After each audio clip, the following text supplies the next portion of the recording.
तुम्हा सर्वांचं समाजशास्त्र वैकल्पिक विषयाच्या ह्या कुटुंबात फॅमिलीत खूप खूप खूप स्वागत. पुढचे 5 ते 6 महिने आपण जवळजवळ आठवड्यातले 5 दिवस कंबाईन असणार आहोत आणि सोशिओलॉजीला एक कम्प्लीट सोल्युशन आपण प्रोव्हाइड करणार आहोत की जेव्हा तुम्ही बॅच संपवाल तो फक्त कंटेंट संपलेला नसेल, तुमचं कम्प्लीट प्रिपरेशन संपलेलं असेल, including your answer writing. I will make sure of it. आणि आतापर्यंतच्या मागच्या मराठी माध्यमाच्या ऑफलाईनच्या 3ही बॅचेसची हीच लेगसी राहिलेली आहे.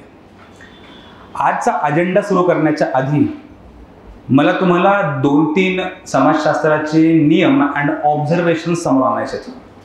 अजेंडा काय आपण 5 मिनिटांना सुरुवात करू. एक, सोशिओलॉजी हा ऑप्शनल नारळासारखा आहे जो तुम्हाला दिसताना कदाचित बाहेरून टफ दिसेल, पण जर तुम्ही फोडाल तर it is much softer inside. ते फोडण्याचं काम माझं आहे, नारळाचं पाणी आणि नारळ खाण्याचं काम तुमचं आहे. सोपं आहे. सेकंड, समाजशास्त्राच्या ऑप्शनलचं ऑब्झर्वेशन. समाजशास्त्राची डिफिकल्टी लेवल ही त्याच्या काळानुसार उतरत जाते. Something this just a second, मला एक वेळ द्या. ब्लँक पेजेसवर घेऊया आपण. पहिले 15-20 मिनिट आपण कम्प्लीट ब्लँक असू and then we will start with our agenda. पहिला नियम नारळाचा आहे, लक्षात राहील शेवटपर्यंत. आणि मी हे 2 प्रश्न तुम्हाला बॅच संपच्या लास्ट डेला विचारेल की the first 2 observation that we discuss in the first session, हे तुमचं काय ऑब्झर्वेशन आहे ह्याबद्दल, तुम्हाला काय वाटतं ह्यावर. पहिला, sociology is like a coconut, ते एक नारळ आहे. फाईन. आणि दुसरा, सोशिओलॉजीची डिफिकल्टी लेवल हळूहळू अशी उतरत जाणार. याचा अर्थ की समाजशास्त्र सुरुवातीलाच काही प्रमाणात सोशिओलॉजी ऑप्शनल मधला टफेस्ट पार्ट असणार आहे. सोशिओलॉजी ऑप्शनल हा इतर ऑप्शनल पेक्षा सोपा आहेच. सोशिओलॉजी ऑप्शनल हा इतर ऑप्शनल पेक्षा नक्कीच सोपा आहे, पण सोशिओलॉजी मधला अवघड भाग हा आपला सुरुवात असणार आहे, ही आपली स्टार्टिंग असणार. कळतं मी काय म्हणतो? समाजशास्त्राची difficulty level, sociology is not difficult at all. Sociology is the easiest optional that we have in our complete list. पण सोशिओलॉजी मधला सिलेबस असा सिलेबस की जो टफ आहे तो आपण आधी घेणार आहे. रादर संपूर्ण भारतभर एक स्टाईल आहे सोशिओलॉजी शिकवण्याची. ती स्टाईल म्हणजे इझी पार्ट आधी शिकवणं, तुम्हाला कॅच करणं, तो मासा अडकवतो ना कॅच करणं, आणि मग खरी सोशिओलॉजी समोर आणणं. मी उलट करेल. ओके, ह्यात घाबरायची गरज नाही. मी उलट करेल की जे एक्झॅक्ट समाजशास्त्र शिकण्यासाठी आवश्यक असतं म्हणजे chapter 2 and chapter 4. Chapter 2 is समाजशास्त्र एक विज्ञान शाखा, आणि चॅप्टर 4 जो आपण सिलेबसमध्ये बघणारच आहोत दॅट इज ऑफ थिंकर्स. हे 2 चॅप्टर आपले प्रायोरिटर असणार आहेत. हे संपले, हे समजले की अख्खी सोशिओलॉजी सोपी आहे. रादर जर तुम्ही काही मागच्या विद्यार्थ्यांना विचारलं, जुन्या बॅचच्या विद्यार्थ्यांना विचारलं, त्यांचे अनुभव विचारले, तर सोशिओलॉजीच्या ह्या पार्टमध्ये स्वतः स्टुडंट समोर येऊन शिकवतात. स्वतः मी शिकवत नाही, राईट. ह्या पार्टमध्ये सोशिओलॉजीचे स्टुडंट समाजशास्त्र समोर येऊन शिकवतात. शिकवण्याची गरजही पडत नाही, असा हा पार्ट आहे. पण सिलेबस पूर्ण कव्हर होतो. तो तुमच्या माध्यमातून आणि माझ्या माध्यमातून 100% कव्हरेज. पण हा इतका सोपा भाग असतो की जिथे तुम्हाला शिकवण्याची पण गरज नाही. जिथे गरज आहे तिथे मी तुम्हाला पहिला fresh mind, fresh energy, fresh time हा आधी वापरेल. 80-20 रूल म्हणतो ना आपण त्याला, राईट, पॅरेटोज रूल. मी आधी तो हिट करेल आणि देन द रेस्ट पुढच्या 1-1.5 महिन्यानंतर सगळं फक्त फ्लो असेल. तर पहिलं ऑब्झर्वेशन, समाजशास्त्र एक नारळासारखं असणार आहे ज्याची बाहेरून डिफिकल्टी वाटेल की थिंकर आहे, कार्ल मार्क्स आहे, एम.एल. डर्कीम आहे, मॅक्स वेबर आहे, कुठे टालकॉट पार्सन आहे, हे कोण नाव आहे, हे कधी ऐकलं नाही, बघितलं नाही, हे अचानक काय. तुम्ही तर म्हणले तर आपलं समाज शिकायचा आहे, हे कुठून आले मध्येच. मी म्हणलं तुम्हाला ओरिएंटेशनला की जसं फिजिक्स त्यांच्या थिंकर्सनं बनतं, केमिस्ट्री त्यांच्या थिंकर्सनं बनतं, तसं this is also scientific discipline. Sociology समाजाचा वैज्ञानिकदृष्ट्या अभ्यास करतं आणि हे वैज्ञानिक दृष्टिकोन देण्याचं काम हे लोक करतात, थिंकर लोक करतात. जे आपण आधीच शिकणार आहेत की मार्क्सचा पर्स्पेक्टिव्ह काय, डर्कीमचा पर्स्पेक्टिव्ह काय, वेबर काय बघतोय, तो कसा समाजाकडे बघतोय, हे आपण आधीच क्लिअर करून घेणार. ह्याचं कारण की संपूर्ण सोशिओलॉजी ह्या सगळ्या थिंकर्सचं ॲप्लिकेशन आहे. तुम्हाला प्रत्येक उत्तरात, प्रत्येक कन्सेप्टमध्ये कुठे ना कुठे थिंकरचा रेफरन्स देऊन उत्तर लिहायचे, ज्यावर मी उद्या बोलणार आहे. आन्सर रायटिंग कशी असते सोशिओलॉजीची. Then you will get to know की थिंकर्स, त्यांचे पर्स्पेक्टिव्स आपल्याला शेवटपर्यंत कामाला येतील. म्हणून आपली फ्रेश एनर्जी, आपला टाइम, आपला लेट्स से जो फ्रेश ब्रेन आहे तो आधी आपण वापरून घेऊया. 2 ऑब्झर्वेशन कळाले, राईट. फर्स्ट काय, नारळ, आणि दुसरा तर हा सेम प्रश्न मी जेव्हा बॅच संपेल त्या लास्ट डेला तुम्हाला विचारेल की हे खरं होतं का. ओके, डिफिकल्टी लेवल डिक्लाइन होत चालेल. आज जो अजेंडा आहे आपला, तो अजेंडा आहे की सोशोलॉजीचे रूल्स, गेमचे रूल्स शिकणं, की हे ऑप्शनल डायरेक्टली. आता बघा, म्हणजे आयडिया अशी आहे की मी तुम्हाला डायरेक्टली पोहायला कसं शिकतो आपण, की ते हे लावतो काय, ट्यूब लावणार आपण, गावाकडे असेल तर भोपळा लावणार, टायर लावणार, समथिंग लाईक दिस, राईट. कुणी डायरेक्टली पोहायला शिकले का त्याला विहिरीत ढकलून दिलंय? मी शिकलोय, ट्रस्ट मी शिकलोय. मी शिकलोय बीड जिल्ह्यातल्या गेवराई ह्या छोट्याशा गावात, छोट्याशा खेड्यातून, तिथून माझं 7वीपर्यंत शिक्षण झालं. आणि मला पोहायला शिकवणारे माझे पप्पा, त्याने डायरेक्टली मला विहिरीत ढकललेलं आहे. ओके, पहिल्यांदा इतकं घाबरलं होतं की पहिले 8 दिवस असं वाटलं होतं की हे माझे वडील कसं काय, हे मला वाटलं की हे असू शकत नाहीत माझे वडील, कारण असा माणूस डायरेक्ट जीव मारण्याचा प्रयत्न करतो, तसं वाटणार ना. पण हे खरं आहे. पण ह्याचं महत्त्व मला 7 दिवसांनी कळालं की माझी भीतीच गेली होती. मला आजही पाण्यात कितीही खोलात पडलं तरी मी घाबरत नाही, पडत नाही, किंवा भीती वाटत नाही. ह्याचं रिझन की मला पोहायला शिकवण्याची स्टाईल तुमच्यावर अप्लाय करायची. I am going to throw you, विहिरीत ढकलणार आहे. जस्ट सर्व्हाइव्ह करा. पडले, मरायच्या वेळेला गुदमरलं तरी घाबरू नका, मी तुम्हाला उचलून बाहेर काढेन. ओके, जस्ट सर्व्हाइव्ह करण्याचा प्रयत्न करा, घाबरू नका. म्हणून मी आत्ताच सुरुवात करतो तुम्हाला ढकलण्याची. पहिला की डायरेक्ट तुम्हाला पाण्यात पोहायचं आहे ना, ते लांबून तुम्हाला दाखवत नाही की ते पाणी, ते बघा पाणी असं असतं, निळा कलर असतो, त्यात पोहायचे व्हिडिओ दाखवणं नाही. आपण डायरेक्ट पोहायला शिकू. आज आपण डायरेक्टली सोशोलॉजीचं फील्ड, एक्झाम कशी असते ह्यावर पहिले बोलू, and then we will start with the syllabus. मी आधी तुम्हाला समाजशास्त्र विषयाच्या, वैकल्पिक विषयाच्या एक्झामच्या पॅटर्नची ओळख करून देऊ इच्छितो, ज्यावर मला काही वेळ इन्व्हेस्ट करायचं. समाजशास्त्र वैकल्पिक विषय, सोशोलॉजी ऑप्शनलला इतर ऑप्शनल प्रमाणे 2 पेपर आहेत. And both of this paper will count to किती मार्क? Of course, right. आणि ह्यातला पेपर 1 आणि पेपर 2 हे दोन्हीही 250 मार्क्स इच अशी ह्याची मार्किंग सिस्टम आहे. पण तुम्हाला माहिती आहे ह्याच्यामध्ये किती प्रश्न विचारतात, कसे प्रश्न असतात, काय नियम असतात, काय रूल्स असतात, आपण ह्यावर डिस्कस करू की काय फील्ड आहे. फर्स्ट ऑफ ऑल, हा जो 250 मार्काचा जो पेपर आहे, हा 250 मार्काचा पेपर आणि त्याचा पॅटर्न हा दोन्ही पेपरसाठी कॉमन असणार आहे. मी पॅटर्नवर बोलतो की कशी क्वेश्चन पेपरची स्टाईल असते.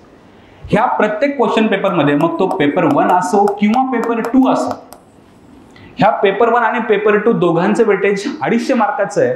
पण प्रश्न विचारले जातात 400 मार्क्सचे. प्रश्न पडतात तुम्हाला 400 मार्कांचे. ठीक आहे, तुम्हाला 400 मार्कांपैकी 250 मार्काचे प्रश्न लिहिणं अपेक्षित असतं. रादर ह्या प्रत्येक पेपरमध्ये 50 मार्कांचे 8 प्रश्न विचारले जातील. किती प्रश्न? 50 मार्कांचे 8 प्रश्न विचारले जातील. आणि हा प्रत्येक एक प्रश्न 50 मार्काचा आहे. म्हणजे टोटल तुमचा क्वेश्चन पेपर जो असेल तो टोटल क्वेश्चन पेपर असेल 400 मार्क्सचा. ओके विथ दिस? पण तुम्हाला लिहायचं किती आहे? तुम्हाला 250 मार्कांचं लिहायचं. हा 250 मार्क म्हणजे तुम्हाला लिहायचे 5 क्वेश्चन्स आउट ऑफ किती? 8 क्वेश्चन. म्हणजे तुम्हाला चॉईस करायचं आहे 250 मार्क किती मार्कांपैकी? 400 मार्कांपैकी. क्लिअर? राईट. ह्यामध्ये आणखी एक आयडिया, आणखी एक नियम की हे जे क्वेश्चन्स आहेत प्रत्येक पेपरमध्ये 2 सेक्शनमध्ये डिवाइड केलेले असतील. सेक्शन ए किंवा फर्स्ट आणि सेक्शन बी. आणि हे दोन्ही सेक्शन्स मध्ये इकडे 4 प्रश्न असतील, इकडे 4 प्रश्न असतील. Question number 1, question number 2, question number 3, question number 4. Then again section B मध्ये क्वेश्चन नंबर 5, 6, 7 अँड. क्लिअर? ह्या 8 प्रश्नापैकी किती निवडायचे तुम्हाला? 5. प्रत्येक एक प्रश्न हा जो 8 प्रश्न आहेत हा किती मार्काला आहे? 50. क्लिअर सर्वांना? 50 मार्कांना प्रश्न आहे आणि 50 पैकी तुम्हाला 8 प्रश्नापैकी तुम्हाला निवडायचे आहेत किती? 5 क्वेश्चन्स आउट ऑफ 8 क्वेश्चन्स. पण इथे 2 नियम आहेत. 2 नियम आहेत. हे सरळ सरळ नाही की तुम्ही कुठले पण 8 पैकी 5 निवडा. It's not simple as that. नियम फर्स्ट, पहिला नियम असेल question 1 and question 5 will be compulsory. Question number 1 and question number 5, both of these questions will be compulsory. तुम्हाला question number 1 and question number 5, both of these will be compulsory. आता उरले किती? 2, 3, 4, 6, 7, 8. आता ह्या 6 प्रश्नापैकी निवडायचे किती तुम्हाला? 3. मग येतो दुसरा नियम.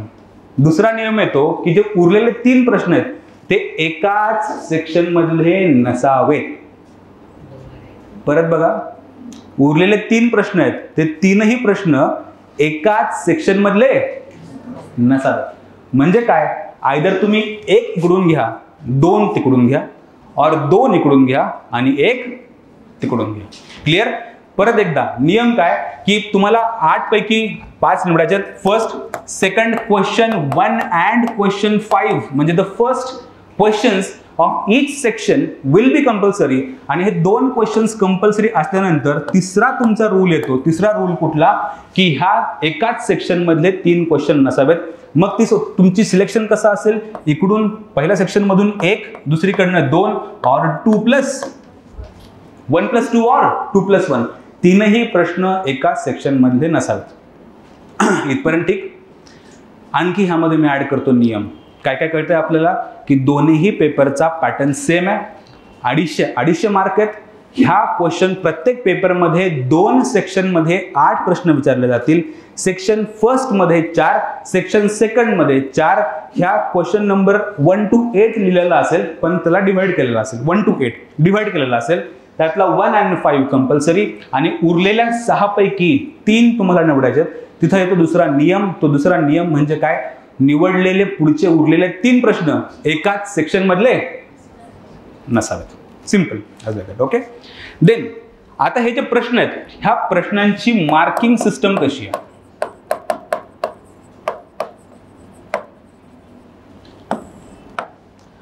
प्रश्नांच्या मार्किंग सिस्टम मध्ये तुम्हाला क्वेश्चन नंबर 1 जो आहे अँड क्वेश्चन नंबर 5 आहे, हे दोन्ही प्रश्न ऑफकोर्स सगळे प्रश्न 50 मार्काला आहेत, पण ह्यामध्ये सब प्रश्न विचारले जातील.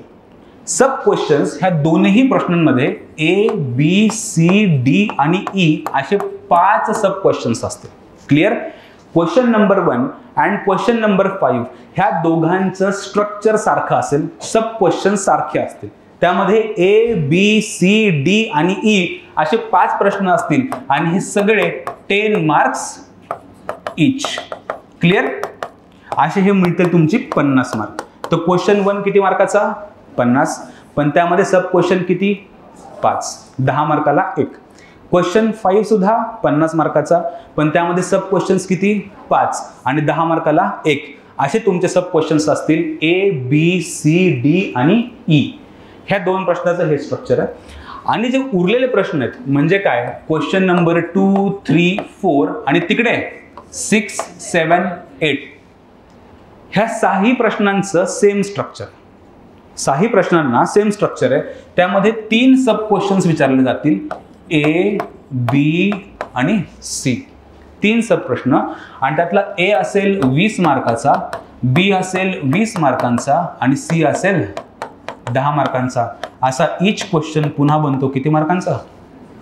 50. क्लिअर सर्वांना? एकदा परत चेक करा. क्वेश्चन नंबर 6, 7, 8 अँड 2, 3 and 4 हे 6 प्रश्न 50 मार्कांचे आहेत, पण त्यांच्या प्रश्नांचं आतलं सब क्वेश्चन्स व sub division is different than question number 1 and 5. We have 3 sub questions in this 6 questions, ज्यामध्ये A, B आणि C असे सेक्शन्स असतील, सब क्वेश्चन्स असतील आणि A, B आणि C ह्यांचं मार्कांचं वेटेज असेल 20, 20, 10. 20, 20, 10. Then what about question number 1 and question number 5? Question number 1 and 5 again each of them will be of 50 marks. Additional त्याच्यामध्ये सब क्वेश्चन्स असतील 5. प्रत्येक प्रश्न सब क्वेश्चन किती मार्काचा? 10 मार्काचा. सर्वांना क्लिअर आयडिया? नाव तुम्हाला जेव्हा 8 पैकी 5 प्रश्न निवडायचे असतात, म्हणजे 5 questions those you are going to choose, ह्या 8 पैकी हे 5 प्रश्न म्हणजे होलसेल मध्ये उचलायचे, म्हणजे पूर्ण गठ्ठा. असं नाही की मला क्वेश्चन नंबर 2 मधला 1 येतोय आणि तिकडे 6 मधले मी 2 सोडवतो. असं नाही. तुमच्या मनाने 250 मार्काची बेरीज नाही करायची. तुमच्या मार्काने 250 मार्कांची बेरीज इथे होणार नाही. तुम्हाला एक पूर्ण प्रश्न उचलायचा आहे. मग त्यामध्ये एक येत नसो और येत असो, दॅट इज युअर प्रॉब्लेम. असं होत नाही, पण तो पूर्ण उचलायचं आहे. ओके, तर तुम्हाला काय उचलायचं आहे, डायरेक्टली तो क्वेश्चन विथ सब क्वेश्चन्स. म्हणजे हे तुम्हाला कुठल्याही हालतीमध्ये लिहायचंच आहे, ह्यात काही ऑप्शनच नाही आहे. मग हा उचलला, इकडे हा उचलला आणि हा आवडला, राईट. हे 3 प्रश्न निवडले. आता ह्या 3ही प्रश्नांमधले सगळे ABC हे कंपल्सरी लिहायचे. असं व्हायचं नाही की 7व्यातलं मला C येत नाही, मग मी 8व्यातलं सोडू का C, असं नाही. हे 10वी 12वी वगैरे असला विषय नाही. जे एक्झॅक्ट आहे तसंच लिहायचं. Okay everyone, clear. पण ह्यामध्ये जर चुकून काही चूक झाली तर नियम तर सांगत नाही असा, पण हेल्प होऊ शकते, ह्यावर मी बोलतो. सलोनी राय नावाच्या म्हणजे सिनियर आहेत, दिल्लीला होत्या ॲट दॅट टाइम 2018ला. त्यांना AIR 22 रँक मिळाली होती. पण रँकच्या आधी, रिझल्टच्या आधी इंटरव्ह्यूचा कॉल आला, पण मेन्स संपल्या हे कळालं की क्वेश्चन चॉईस करताना सोशिओलॉजीचे चुकले होते. म्हणजे त्यांनी जो क्वेश्चन चॉईस केला, हे 3ही क्वेश्चन्स एका सेक्शनमधले गेले. म्हणजे 50 मार्क त्यांचे काउंट होणारच नव्हते, काउंट होणार नव्हते. आणि त्यांनी डायरेक्टली सलोनीनं की होप सोडून दिले होते की संपला विषय है ना. आता असं माझी सिलेक्शन होणारच नाही, कारण 50 मार्क कॉम्प्रोमाइज केलं. मी कितीही 7वा प्रश्न चांगला लिहिला तरी they are not going to evaluate that. का? कारण माझं काहीतरी इथं सिलेक्शनमध्ये चुकलं आहे. पण ट्रस्ट मी, त्याच वर्षी रँक 22, सोशिओलॉजीमध्ये 292 समथिंग मार्क. म्हणजे काय की तिने इतका सुंदर पेपर लिहिला असेल की ही छोटी मोठी एरर जी आहे ना, क्लरिकल एरर की यार चॉईसमधली, ती निग्लेक्ट केली असेल आणि सरळ मार्क देऊन टाकले असते. इतकं straight forward example. You trust on the process. न्याय होईल तुमच्याबद्दल, पण आपण नियम मोडता कामा नाही. जर उद्या तसा इव्हॅल्युएटर तुम्हाला नाही भेटला तर देव माणूस म्हणून त्याला, राईट. तसा इव्हॅल्युएटर तुम्हाला नाही भेटला तर, की ज्यानं तुमचा कंटेंट बघितला, तुमची क्वालिटी बघितली आणि ही चूक माफ केली आणि सोडून दिलं आणि मार्क दिले. म्हणून आपण ह्या नियमांशी स्ट्रिक्ट राहायचं. नियम कुठला? पहिला, question number 1 and question number 5 will be. आणि out of this 6 question 3 question choice करायचे, पण एकाच सेक्शन मधले 3ही प्रश्न नसाल. नाव let's talk about the marking system. जे तुम्हाला 10-15 मार्काबद्दल मी बोललो, जे question number 1 and question number 5 मधले ABCD आणि E हे 10 मार्कांचे क्वेश्चन्स आहेत, 10 मार्कर क्वेश्चन. ह्या सगळ्या प्रश्नांना तुम्हाला 2 पेजेस दिले जातात. Clear? What do mean by 2 page? पहिलं सरफेस आणि दुसरा सरफेस. हा एक सरफेस म्हणजे एक पान आणि त्याच्या मागचं एक सरफेस म्हणजे दुसरं पान. Okay, so page number 1, page number 2. Clear सर्वांना? कळतंय ना आयडिया तुम्हाला? तर पेज 1 म्हणजे पूर्ण पान एक नाही, जसं तुम्हाला GSला सेम. तर 10 मार्काला तुम्हाला 2 पेजेस मिळतील. आणि जो 20 मार्कर क्वेश्चन आहेत, 20 मार्कर कुठे भेटतील तुम्हाला? 20 मार्कर जे उरलेल्या 6 प्रश्नामध्ये, राईट. तर त्यामध्ये तुम्हाला 4 पानं मिळतील लिहायला. फायनल क्वेश्चन तुमचं आन्सर शीट जे असेल. बाय द वे, आता हे कसं असेल? 4 पान 2 पान, हे तुम्हाला बहुतेक आन्सर रायटिंगमध्ये बोलले असतील, मे बी वैभव सर तुम्हाला बोलले असतील, राईट. क्वेश्चन पेपर त्याला अटॅच करून येतो, तुम्हाला माहिती आहे ना, राईट. क्वेश्चन पेपर अटॅच करून येतो, तुम्हाला फक्त त्याला तोडायचं असतं. आणि जी आन्सर शीट आहे, त्या आन्सर शीटमध्ये सुद्धा तुमचे क्वेश्चन काय असतील? सिम्पल. ओके, योग्य जागेवर प्रिंटेड असतं. So 4 pages for 20 marks and 10 pages for 2 pages for 10 marks. असं सिम्पल स्ट्रक्चर तुमचं सोशिओलॉजी ऑप्शनलचं असणार. मग ह्यावरून आपण काउंट करू की आपल्याला 10 मार्काचे आणि 20 मार्काचे किती प्रश्न लिहायची गरज पडणार आहे आणि मग आपण किती टाइम दिला पाहिजे. मी तुम्हाला ढकलतो डायरेक्ट फील्डवर. पहिल्याच दिवशी मेन्सचा पेपर आपण कसा अटेम्प्ट करणार ह्याची आयडिया घेऊया. म्हणजे पुढे काय करायचं आहे. आपण इथे सोशिओलॉजी शिकायला नाही आलेलो आहे आणि मी शिकवायला पण नाही आलेलो आहे, राईट. मी तुम्हाला फक्त मार्क कसे कमवायचे तेवढं सांगायला आलो आहे, राईट. आपण दोघेही मिळून अभ्यास करणार आहोत. शिकणं हा विषय नाही. ना मी सोशिओलॉजिस्ट आहे ना तुम्हाला सोशिओलॉजिस्ट व्हायचं आहे. आपल्याला फक्त एक्झाम पास करायची. म्हणून एक्झाम काय हे आधी बघू आणि मग सिलेबस बघू. एक्झाम क्लिअर इथपर्यंत? Now let's count. Question number, तुम्ही आता थोडं डोकं लावा, ठीक आहे. 10 मार्काचे किती प्रश्न 250 मार्काच्या पेपरात आपल्याला लिहायची गरज पडणार आहे? 10 मार्काचे किती सब क्वेश्चन्स आपल्याला पूर्ण पेपरमध्ये लिहायची गरज पडणार आहे? हळू, वेळ घ्या. चुकतायत. 12, 18, 22, अजून सांगायचं का 49 हा आधी कॅल्क्युलेट करा. ठीक आहे, कॅल्क्युलेट करू आपण. कसं? Look at this now. Question number 1 2 3 and question number 5 6 7 and 8 ह्यांचे स्ट्रक्चर्स बघू कसे आपण. इथे ABCDE same ABCDE. Question number 2 3 4 6 7 8 ह्यांच्यामध्ये 3 प्रश्न आहेत. काय? ABC. हे किती मार्काला आहेत? 20 20 आणि 10. 10 मार्काचे किती तुम्हाला ह्या प्रश्नापैकी लिहायचे बरं? क्लिअर? हे 3 प्लस हे वरचे 10 म्हणजे 10 + 3 टोटल 13 क्वेश्चन्स तुम्हाला 13 क्वेश्चन्स 10 मार्काचे लिहायचे. क्लिअर? आणि 20 मार्काचे किती प्रश्न लिहायचे बरं तुम्हाला? काउंट करा. हळू, वेळ घेऊ नका, वेळ घ्या. ओके, 6. फायनल 20 मार्काचे किती प्रश्न 250 मार्काच्या फुल पेपरमध्ये तुम्ही लिहिणार आहात. क्लिअर? मागेपर्यंत चाललंय? मागेपर्यंत पोहोचतोय मी व्यवस्थित कॅल्क्युलेशन्स? Okay, good. बघा, पूर्ण पेपरमध्ये म्हणजे 250 मार्काचा तुम्ही फुल पेपर अटेम्प्ट करतायत, तर 10 मार्काचे 13 प्रश्न तुम्ही अटेम्प्ट करतायत. क्लिअर? आणि 20 मार्कांचे टोटल 6 प्रश्न तुम्ही अटेम्प्ट करतायत. असे नुसता नंबर हा 19 क्वेश्चन्स आहे. क्लिअर? आता हे जे 10 मार्काचे 13 प्रश्न आहेत ह्यांची टोटल मार्किंग सिस्टम किती झाली? 130 मार्क. आणि ह्यांचे किती झाले? 120 मार्क. असे तुमचे 250 मार्कांचं फायनल कॅल्क्युलेशन आहे सोशलवादीज. एकदा ह्याला पचवून घ्या 2 मिनिटं, मग पुढचं बोलतो. क्लिअर? इथपर्यंत पचवा, 2 मिनिटं घ्या की व्हॉट इज गोइंग ऑन. तर तुमचा जो क्वेश्चन पेपर आहे 250 मार्काचा हा अप्रॉक्सिमेटली 2 हाफमध्ये डिवाइड होतो. एक हाफ असेल तुमचा 130 मार्कांचा आणि दुसरा हाफ असेल तुमचा 120 मार्कांचा. आता पेपर सॉल्व्ह करण्याच्या 2 स्टाईल्स आहेत ह्या मार्कांवरनं. काही विद्यार्थी सलग त्यांच्या चॉईसनुसार, आय मीन सिक्वेन्सनुसार, टॉप टू बॉटम अप्रोच त्याला आपण म्हणतो, सिक्वेन्सनुसार सुरू करतात आणि पूर्ण 250 मार्क पेपर सोडवतात. काही विद्यार्थी 20-20 मार्काचे एका गठ्ठ्यात घेतात आणि उरलेले 10 मार्कांचे सगळे सोबत घेतात. आयडियाली तुम्हाला मी काय म्हणतोय? आता ते अप्रोच बघू की how to approach this paper. इथपर्यंत मार्किंग कळाली. फर्स्ट 2 पेपरांचं स्ट्रक्चर, 8 प्रश्नांचं स्ट्रक्चर कळालं, मार्क कळाले, 250 मार्काची काउंटिंग कळाली, 10 मार्क कुठे कुठे असतील, 20-20 मार्क कुठे कुठे असतील. कुणी मागे पडतंय का? सोबत जाऊया आपण. कुणाला समजलं नाही का? थोडक्यात सांगू का? Yes please. नाही समजलं का? काय हरकत नाही, जस्ट गिव्ह मी 2 मिनिट्स. त्याला अजून इझी करून सांगतो. सोशलॉजीच्या दोन्ही पेपरांच्या स्ट्रक्चर बद्दल आपण बोलतोय. क्वेश्चन पेपर तुम्हाला कसा दिसेल? क्वेश्चन पेपर कसा असेल? क्वेश्चन काय असतील हा आपला कंटेंटचा भाग आहे, पण क्वेश्चन पेपर कसा असेल?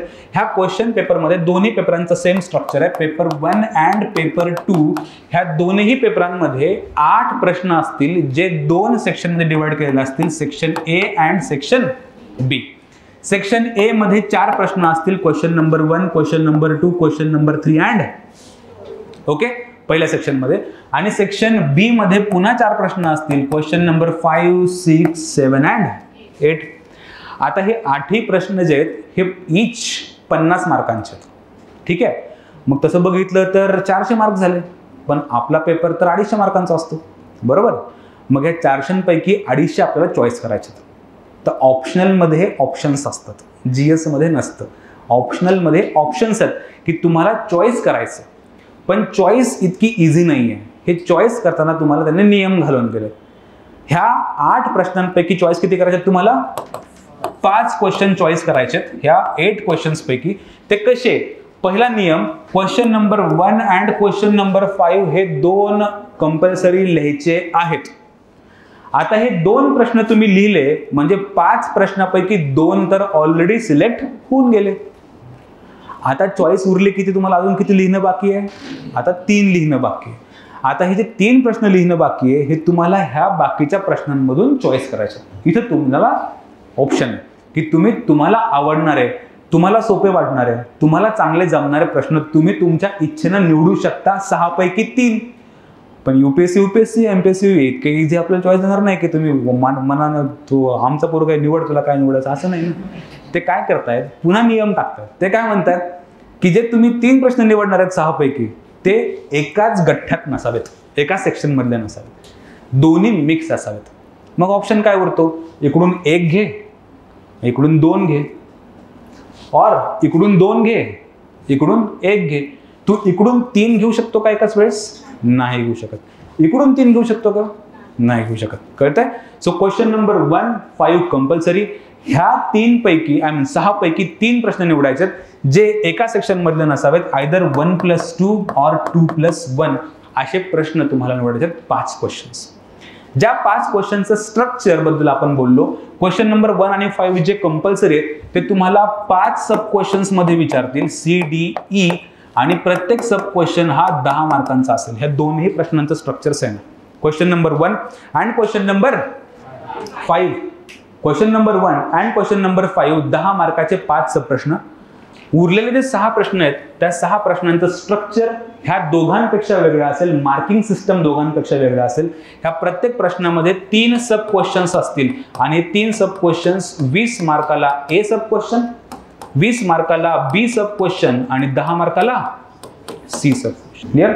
आणि ह्या आयडियावरनं आपण कॅल्क्युलेट केलं की तुमचे 250 मार्क बनतात. कसे 250 मार्क बनतात? की तुमचे 130 + 120. आता व्हॉट इज 130? टोटल 10 मार्कांचे प्रश्न आणि हे टोटल 20 मार्कांचे प्रश्न.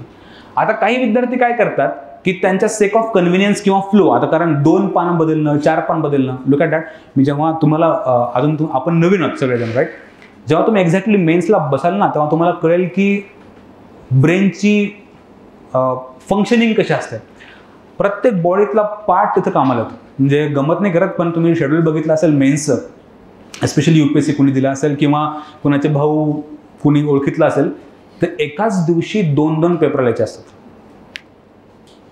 सकाळी 9 ते 12, नंतर दुपारी 2 ते 5. आणि जर तुम्ही मेच्या सेंटरला भेट दिली ना, पहिला पेपर संपला की दुसऱ्या पेपरला जाईपर्यंत आपल्याला 2 तासाचा ब्रेक असतो. 12ला संपतो, 2ला पेपर पुढचा सुरू होतो, 1:30ला एंट्री बंद होते, 1 घंट्यात जेवण करायचं असतं, रेस्ट और रिव्हिजन करायचे असतं, लगेच दुसरं असतं. पण झालेलं असतं की आपण 1 पेपर देऊन आलेलो असतो. हा हात पूर्ण खपलेला असं डायरेक्ट, म्हणजे ह्याच्यात काही राहिलेलं नसतं, राईट? आणि त्यात 2-3 पेपर झाले ना सलग, GS 1, 2, 3 पर्यंत तुम्ही पोहोचताना की असं होतं की कुणी सांगितलं UPSC करायला, अशी फिलिंग की कोणी, म्हणजे कुठून ही आयडिया आली. म्हणजे गंमत नाही करत आहे की GS 4ला असं होतं ना की GS 4चा हे चलत नाही आपलं. तर तुम्हाला प्रश्न वाचेपर्यंत 2-4 सेकंद असतात ना, तुम्ही असं व्यायाम करता, हात हलवता, खाली ठेवता, बसता, काही पण ते हात इतकं मेलेलं असतं. पालक लोक, अक्षरशः प्रत्येक स्टुडंटचे पालक लोक त्यांच्या अनुभवानं, विद्यार्थ्यांच्या अनुभवावरनं गरम पाणी आणतात, तो पेन किलर, तो स्प्रे असतो ना, तो ते बॉक्सिंग कशा, बॉक्सिंगचं ते एक लॅब संपलं की ते असं येऊन बसतात, मग ते असं करणार, मग ते सगळं पूर्ण बॉडी पूर्ण मोकळी करून सेम मेन्स असते. गंमत नाही करत, सेम असतं. तेव्हा तुम्हाला कळतं की तुमचं ब्रेन आणि बॉडीची सिंक कशी पाहिजे. म्हणून विद्यार्थी ब्रेनला ताण होऊ नये म्हणून एकदम 20 मार्काचे सलग सोडवतात, कारण 4-4 पान देत हा माइंडसेट रेडी असतो. 10 झालं लगेच 20 झालं 10 असं नाही करत, राईट? म्हणून 2 अप्रोच आहेत. एक अप्रोच होऊ शकतो की तुम्ही सरळ सोडवा, स्ट्रेट फॉरवर्ड सोडवा वरून खालीपर्यंत, आणि दुसरा अप्रोच डिवाइड करून घ्या 10 मार्काचे आधी और नंतर, 20 मार्काचे आधी और नंतर. हे तुमचं डिव्हिजन होऊ शकतं. ह्यात फायदा कसा, काय फायदा आहे? शक्यतो I will prefer this second approach, की ज्यामध्ये मी सरळ माझ्या पूर्ण 3 तासाला 3 आवर्स, जे 3 आवर्स आहेत ह्या 3 आवर्सला 2 डिवाइड करीन. पहिला 1.5 तास आणि दुसरा 1.5 तास. ह्यामध्ये पहिल्या 1.5 तासामध्ये मी 20 मार्काचे क्वेश्चन सगळे सॉल्व्ह करून घेईल, कारण मला क्वेश्चन 1 आणि 5 तर लिहायचाच आहे. डोकं का लावून, काय विचारलं क्वेश्चन 1 मध्ये, काय विचारलं क्वेश्चन 5 मध्ये, डोकं नाही लावणार, राईट? मी डायरेक्टली 20-20 मार्काचे 6 क्वेश्चन वाचून घेईल, त्यातले 3 निवडील आणि कामाला लागेल. 6 वाचून घेईल, 3 निवडील आणि कामाला लागेल. हे 20 मार्काला 1.5 तासामध्ये म्हणजे 15 मार्क इच, 15 मार्क इच, राईट? 15 मार्क म्हणजे जेव्हा तुमच्या समोर घड्याळ असते ना, ती घड्याळ जेव्हा चलते तेव्हा तुम्हाला ते एक क्वार्टर जेव्हा बदलत चलतं तेव्हा ते बघायला पण सोपं जातं की हा बदलते का क्वार्टर. तर जसं की फॉर एक्झाम्पल 2ला पेपर सुरू झाला, 2 ते 2:15 एक 20 मार्क संपला पाहिजे. 2.25 ते 2.5 एक 20 मार्क संपला पाहिजे, 2.5 ते 2.25 एक 20 मार्क संपला पाहिजे. असे अप्रोचेस आपण 2-3 व्हेरिएशन्स आपल्या पूर्ण कोर्समध्ये शिकणार आहोत की ॲक्च्युली पेपर अटेम्प्ट कसा करायचा, म्हणजे 10 मार्कात लिहायचं काय, ते पूर्ण 250 मार्कात कसं लिहायचं आहे, हे सगळं काही आपल्या कोर्समध्ये लास्ट डेला सोशो केसरी नावाची तुमची एक्झाम असेल, ज्यावेळी तुम्हाला पूर्ण सिलेबसला सामोरं जाणं आहे, 250 मार्कांना सामोरं जाणं.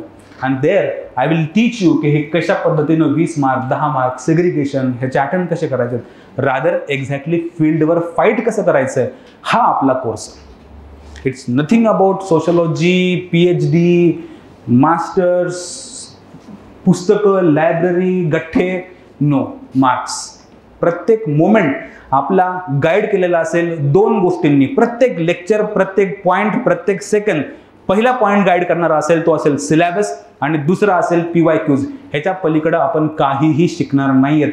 आणि त्यामुळे आज तुम्हाला एक छोटंसं पहिलं गिफ्ट की सिलेबस तुमच्या समोर असावा. एक रिक्वेस्ट फक्त, ही जी सिलेबस कॉपी आहे ह्या सिलेबस कॉपीचे आणखी 2 कॉपीज तुम्हाला करायच्यात. ओके, एक कॉपी तुमच्या रोज लेक्चरला असणं आवश्यक आहे. दुसरी कॉपी तुमच्या स्टडी टेबलवर लायब्ररीमध्ये म्हणा जिथं तुम्ही अभ्यास करता. आणि तिसरी तुम्ही जिथे झोपता तुमच्या डोक्याच्या बाजूला, कधी गरज वाटली डोक्यात सिलेबस उघडला, आठवला, कधीही तुमच्या हातात पाहिजे. आणि चौथी कॉपी डिजिटल फॉर्ममध्ये तुमच्या फोनमध्ये ॲट एनी टाईम. क्लिअर सर्वांना? तर आज आपण आपला अजेंडा सुरू करूया. तो अजेंडा आहे की तुम्हाला दोन्ही पेपरामध्ये आपल्याला काय शिकायचं आहे ह्याची एक तोंड ओळख करून देणं, आणि उद्या ह्या 2 पेपरांना इंटिग्रेट कसं करायचं, आणि दुसरा आन्सर रायटिंग सोशोलॉजीची कशी असते, हे 2 सेशन आपण डिझाईन केलेले आहेत. Everybody fine with this, right? So एक 2 मिनिट घ्या, सिलेबसमधून नजर मारा.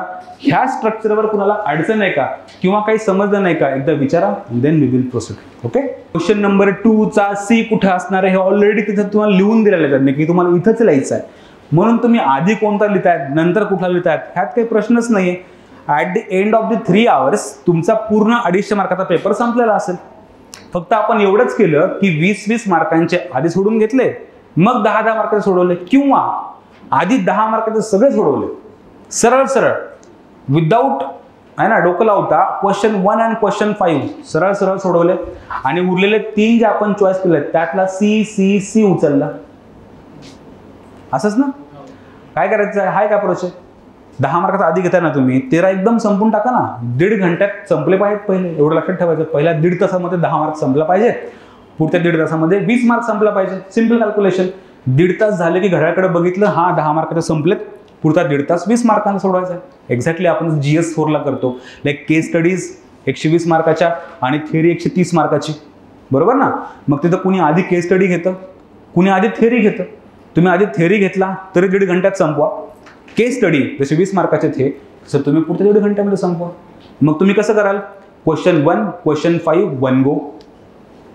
ओके, आणि उरलेल्या 6 प्रश्नांचे तुम्ही जे 3 चॉईस केलेत त्यातले C की पेजेस तुम्हाला 2 असतील, त्यात तुम्हाला वर्ड लिमिट असेल 200, 150 to 200. पण 150 त्यांची ऑफिशियल लिमिट आहे, 150 ऑफिशियल लिमिट आहे. ओके, 150. पण तुम्ही कुठे 170 180 पर्यंत जरी गेले तरी तुम्हाला पेनल्टी बसत नाही, पण जास्त क्रॉस करू नका. ऑफिशियल लिमिट 150 ची आहे. आणि जर तुम्ही 20 मार्काचे प्रश्न असेल तुम्हाला 300 ची वर्ड लिमिट, जे 4 पेजेसमध्ये तुम्हाला लिहायचं. सिम्पल. GS मध्ये आहे वेटेज 10 मार्काचं आणि 15 मार्काचं, राईट? ऑप्शनल मध्ये आहे 10 मार्काचं आणि 20 मार्काचं, म्हणून तिथले वर्ड लिमिट बदलेल. ही तर आपली ऑफिशियल सिलेबस कॉपी आहे. आणि या सिलेबस कॉपीमधल्या त्यांनी एक सेपरेट की बाबा मार्कांची कशी पद्धत असेल तुम्हाला.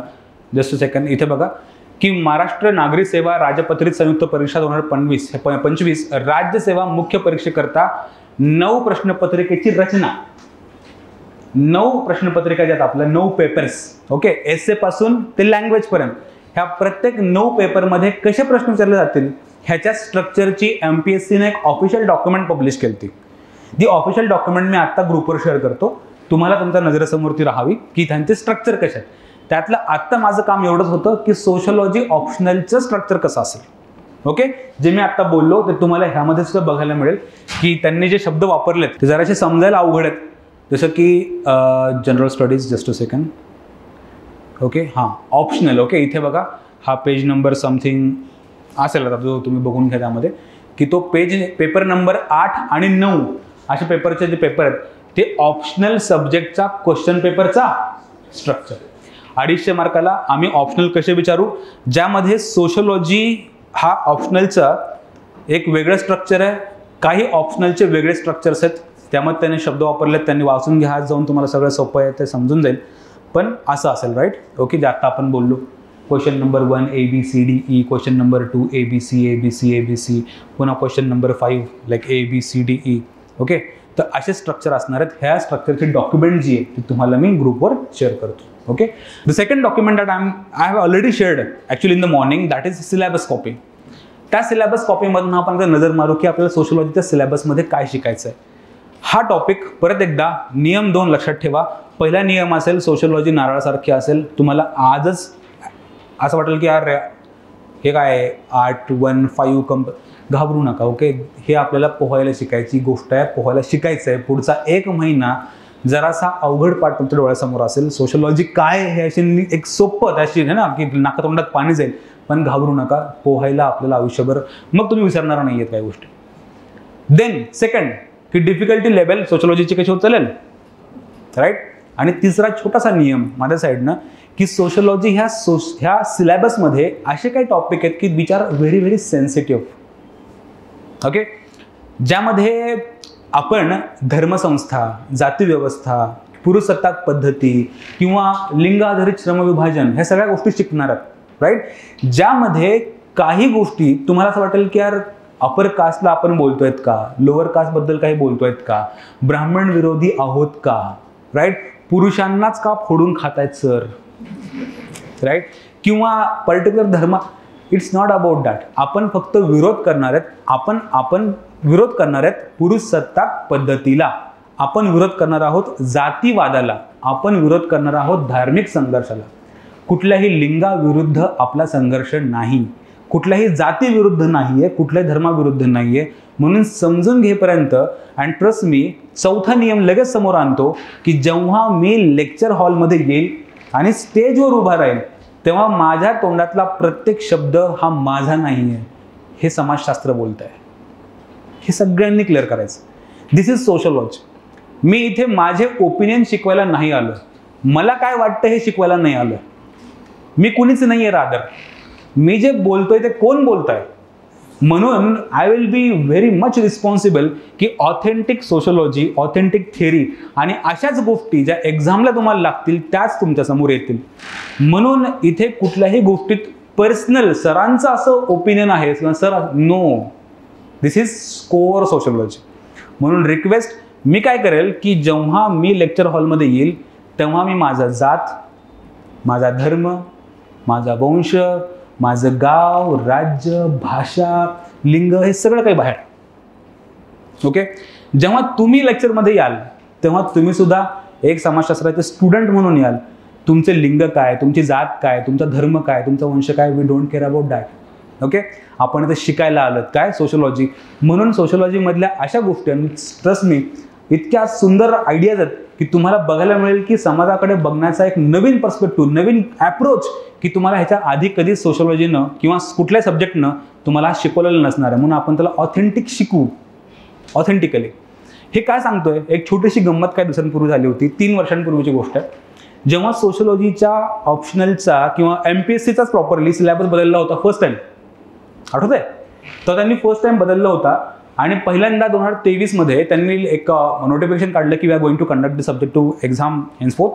अँड त्यांनी पुढची एक्झाम 24 पासून आय थिंक 23 पासूनची एक्झाम हे डायरेक्टली सब्जेक्ट असं डिक्लेअर करून टाकलं. मी आधी नांदीपमध्ये MPSCला कधी शिकवलेलं नव्हतं राज्यसेवेला. मी UPSCवाला माणूस होतो. मी तिकडे सोशलॉजी शिकवायचो, तिकडे इंडियन सोसायटी शिकवायचो. राज्यसेवेशी माझा संबंध नव्हता, मराठी मीडियमशी फारसा संबंध नव्हता.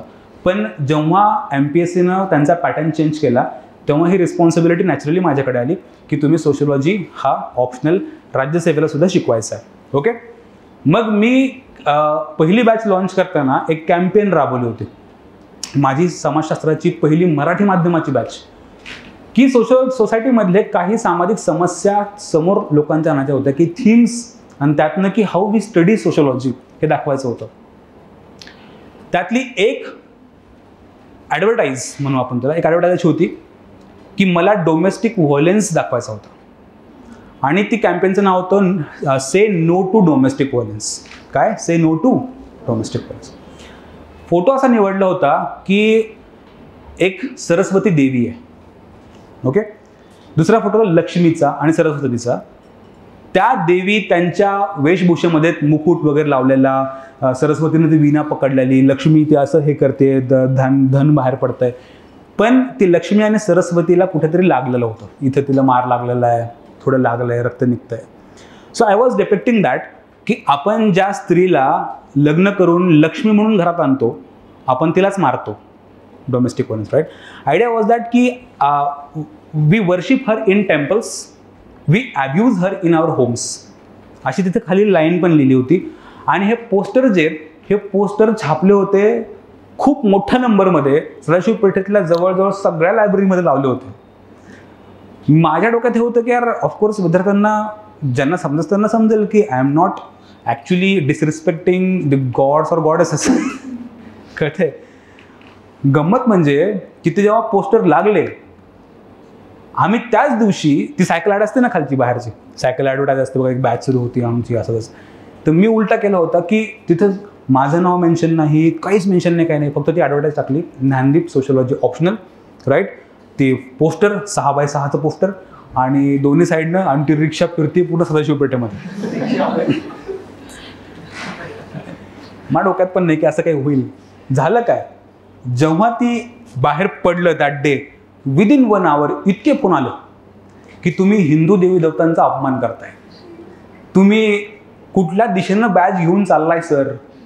मॅनेजमेंटला फोन गेले, त्यातला पहिला फोन गेला श्याम सरांना, आणि दुसरा फोन गेला, काही फोन महेश सरांना गेले आणि काही फोन श्याम सरांना गेले की तुम्ही ही कुठल्या पद्धतीची ॲडव्हर्टाईज तिथे लावतात.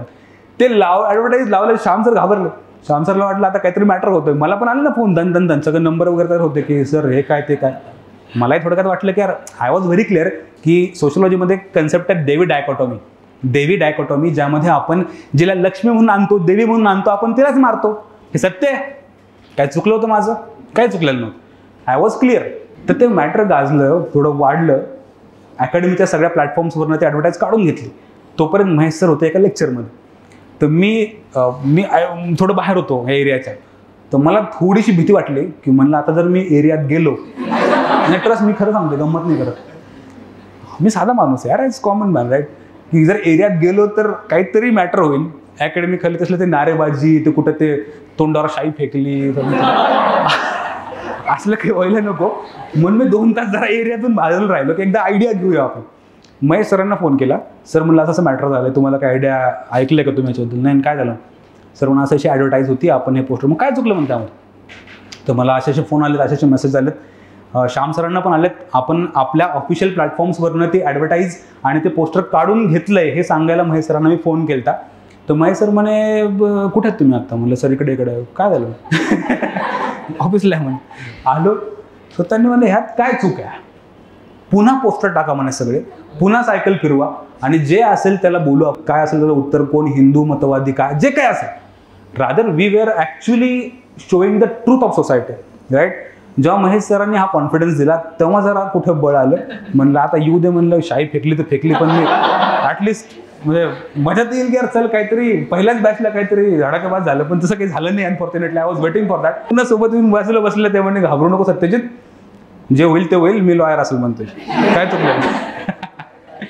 तर हे सांगण्याचा अर्थ असा की त्यातला एक जो मेसेज होता मला खटकलं केव्हा, सदाशिव पेठेतल्या खूप मोठ्या मोठ्या लोकांनी फोन केले होते, माझ्या वडिलांच्या आजोबांच्या वयांनी फोन केले होते, त्यांना मी तेवढं आदराने बोललो होतो, त्यांना समजून सांगितलं होतं की दिस इज देवी डायकॉटॉमी.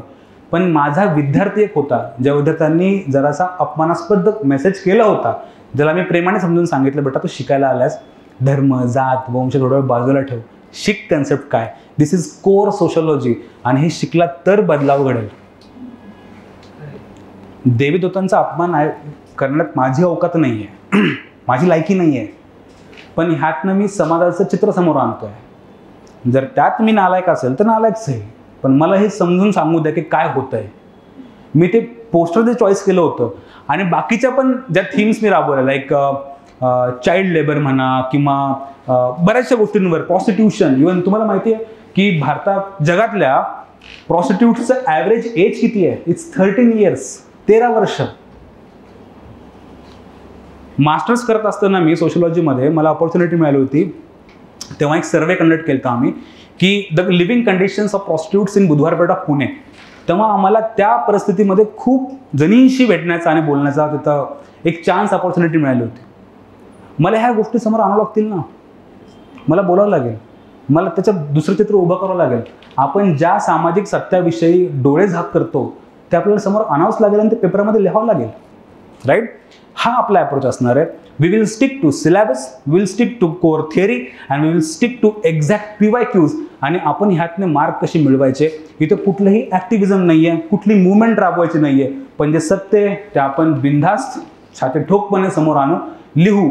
निगेटिव्ह नाही आहे. ज्या मोमेंटला तुम्ही म्हणाल की भारतामध्ये असं काही घडतच नाही, तुमचं सिलेक्शन थांबलेलं असेल. नॅशनल क्राईम्स रेकॉर्ड्स ब्युरो मागच्या वर्षीचं सांगतो की द व्हायलन्स अगेन्स्ट वुमेन 4% वाढला एका वर्षामध्ये.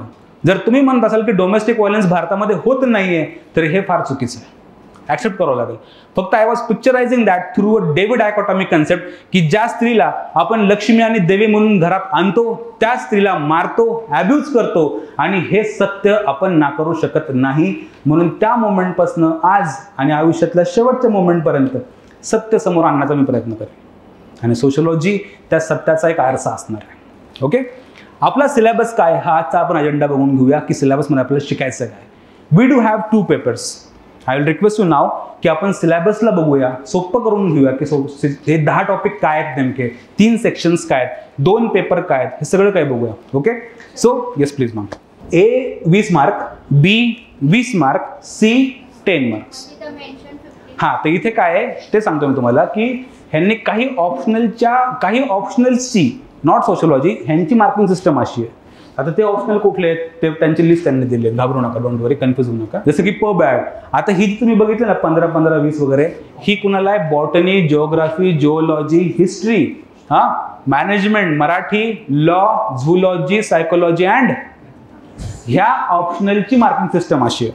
नाव what about sociology? Let's discuss about that. हे पहा, इथे दिसते कुठे सोशिओलॉजी? हां, आहे ना, हे पहा. तर इथे आहे सोशिओलॉजी. ओके, तर हे सगळे जे ऑप्शनल्स आहेत, एवढे ऑप्शनल्स, ह्या ऑप्शनलची मार्किंग कशी आहे हे बघू आपण. ह्यांची मार्किंग अशी आहे, हे बघा. Question number 1 ABCDE 10 10 10 10 10. Question number 2 ABC 20 20 10. लगेच 20 20 10 20 20 10 20 20 10. फाईन इथपर्यंत. क्वेश्चन 5 अगेन 10 10 10, पुन्हा 20 20 10 20 20 10. So few optionals have different marking pattern, few optionals have different marking pattern, but sociology जो आपण डिस्कस केला तो मार्किंग पॅटर्न असणार. पण ही डॉक्युमेंट मी तुम्हाला आज शेअर करेल. Go through that. सिलेबस तुमच्यापर्यंत पाठवला आहे मी. Okay, let's discuss syllabus first. नियम कळाले? तुमचा जात, तुमचा धर्म, तुमचा वंश, तुमचं लिंग कुठं असेल? बाहेर. इथं आपण कशासाठी आलो? सोशिओलॉजी, कोर सोशिओलॉजी शिकायला. राईट. दुसरा की जे मी इथून बोलणार आहे ते कोण बोलतंय? मी बोलतोय? सत्यजित हिंगे बोलत नाहीये, सोशिओलॉजी बोलतीये. हे प्रत्येक लक्षात ठेवायचं. म्हणून मी पूर्ण काळजी घेऊन आलेलो असतो इथे की मला काय वाटतं हे मी बोलायला इथे आलेलो नाही आहे. मी समाजशास्त्रज्ञ नाही आहे. राईट. मी समाजशास्त्र काय बोलतंय हे सांगायला आलो. That's it. ओके, नाव त्याला थोडंसं ब्लर दिसेल तुम्हाला हा, पण तुमच्या सिलेबस कॉपीमध्ये नजर ठेवा. पेपर 1 आणि पेपर 2 ह्या दोन्ही पेपरांचा स्ट्रक्चर, सिलेबसचं स्ट्रक्चर एकमेकांपासून वेगळं. ते वेगळेपणा सुरू होतो त्याच्या नावामधून. पहिल्या पेपरचं ऑफिशियल नाव जे आहे ते आहे समाजशास्त्राची मूलभूत तत्वे. परत बघा, पेपर 1चं ऑफिशियल नाव आहे समाजशास्त्राची मूलभूत तत्वे. आणि पेपर 2चं ऑफिशियल नाव काय? ओके, भारतीय समाज. म्हणून पेपर 1 मध्ये आपण ग्लोबल सोशिओलॉजी शिकणार आहोत, सोशिओलॉजी ॲज अ डिसिप्लिन शिकणार आहोत. आणि दुसऱ्या पेपरमध्ये आपण इंडियन सोशिओलॉजी शिकणार आहोत, भारतातला समाज शिकणार आहोत. ओके, पेपर 1 आणि पेपर 2 मधला हा मेन फरक की paper 1 is core theory of sociology globally and second is on Indian society. Paper 1 मध्ये सलग 10 चॅप्टर्स आहेत, 1 2 3 4 5 6 to 10. पेपर 1 मध्ये we have straight forward 10 chapters, पण पेपर 2 मध्ये सलग 10 चॅप्टर असं काही नाहीये. रादर पेपर 2 मध्ये 3 सब सेक्शन्स आहेत, अ ब क. कळतंय?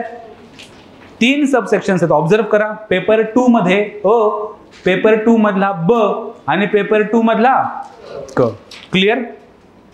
ओके. नाव पेपर 1 मधले पहिले 3 चॅप्टर्स जे आहेत त्यांची नावं बघून घेऊ आपण. पहिले 3 चॅप्टर, फर्स्ट समाजशास्त्र एक ज्ञान शाखा, दुसरा चॅप्टर समाजशास्त्र एक विज्ञान, ह्यामध्ये काय शिकायचं हे पण बोलतो, एक विज्ञान, आणि तिसरा संशोधन पद्धती आणि विश्लेषण. हे 3 चॅप्टर समाजशास्त्राची ओळख निर्माण करून देतात. What is sociology as a discipline, हे शास्त्र काय. ओके. ह्यामधला जो फर्स्ट चॅप्टर आहे पेपर 1 मधला तो आहे समाजशास्त्र एक ज्ञान शाखा, ज्यामध्ये आपल्याला शिकायचंय की सोशलॉजी कशी उगम पावली, तिचा जन्म कसा झाला आणि ती इतर सामाजिक शास्त्रांपेक्षा वेगळी कशी. How it is different than political science, how it is different than economics, how it is different than anthropology किंवा अर्थशास्त्र, ह्या सगळ्या सामाजिक शास्त्रांपेक्षा समाजशास्त्र वेगळं कसं. तर पहिला की समाजशास्त्राचा जन्म झाला कसा आणि तो इतर डिसिप्लिनपेक्षा वेगळा कसा आहे. सेकंड चॅप्टर असेल की समाजशास्त्र एक विज्ञान आहे की नाही, समाजशास्त्र एक सायन्स आहे की नाही. फार इंटरेस्टिंग डिबेट आहे.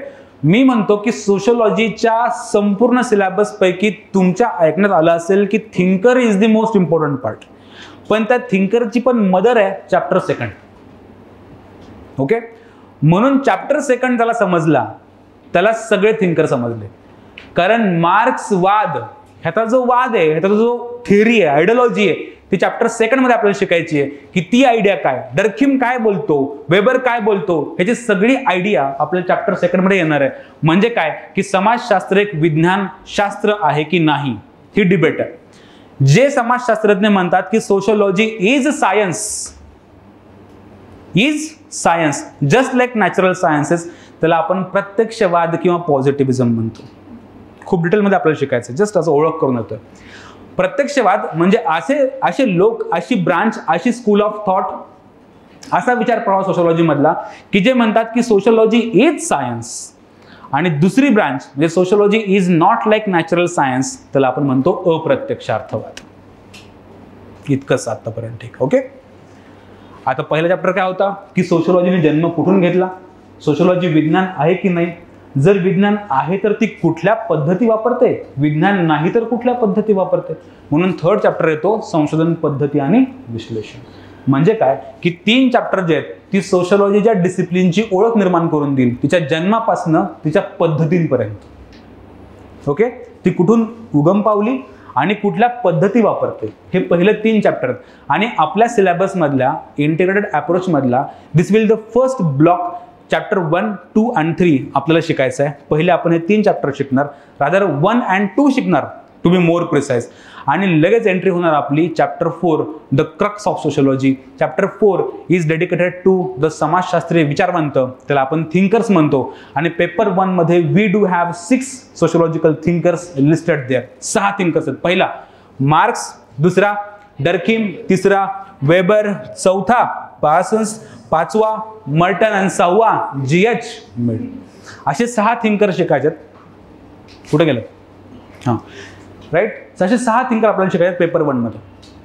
ह्यामध्ये इंटरेस्टिंग असं की मार्क्सवाद जो आहे तो संघर्षात्मक सिद्धांताने बघतो, तो निगेटिव्ह समाजाकडे बघतो. असं निगेटिव्ह आता मी शब्द वापरतो. त्याला असं वाटतं की समाजामध्ये संघर्ष सुरू आहे, आहेरे नाहेरे गटामधला संघर्ष, स्त्री पुरुषांमधला संघर्ष, कुटुंबातला संघर्ष. डर्खिमला वाटतं की सगळं काही all is okay, all is well. आता ह्याला तसं का वाटतं, मार्क्सला काय वाटतं, डर्खिमला काय वाटतं, हे पर्स्पेक्टिव्ह आपल्याला शिकायचे 4th चॅप्टरमध्ये thinkers. Trust me, is very very interesting, simple. Karl मार्क्सची कोर आयडिया आहे की समाजामधला, भांडवलशाहीमधला जो आर्थिक संघर्ष आहे आहेरे आणि नाहेरे गटातला, तो आपल्याला शिकायचा आहे. आणि कशा पद्धतीनं कामगार वर्ग क्रांतीच्या मार्फत भांडवलशाही उलथून टाकतील आणि एक समतावादी, राज्यविहीन, वर्गविहीन असा एक समानता असलेला समाज प्रस्थापित करतील, असा हा चॅप्टर 1 आहे कार्ल मार्क्स. सेकंड चॅप्टर असणार आहे एम.एल. डर्खिमचा, जो आत्महत्या, धर्म, डिव्हिजन ऑफ लेबर आणि त्याच पद्धतीनं सोशल फॅक्ट, सामाजिक तथ्य ह्या गोष्टींवर बोलतो. आणि तो खरा थिंकर आहे जो अकॅडमिक फादर ऑफ सोशोलॉजी आपण त्याला म्हणतो, की ज्यानं समाजशास्त्राची नीव रचली. रादर मार्क्सच्या आधी डर्खिम शिकायला हवा आणि आपण तसंच करणार आहोत. आधी डर्खिम शिकणार आहोत आणि मग मार्क्स, पॉझिटिव्ह कन्सेप्ट आधी आणि मग त्याला निगेट करणार आहोत कार्ल मार्क्सने. ओके, असे 6 थिंकर आपल्याला लिस्ट करायचे आहेत. ते आहे पेपर 1 मधून. चॅप्टर 4 पर्यंत तुम्हाला आयडिया येईल की व्हॉट इज सोशोलॉजी. ठीक आहे.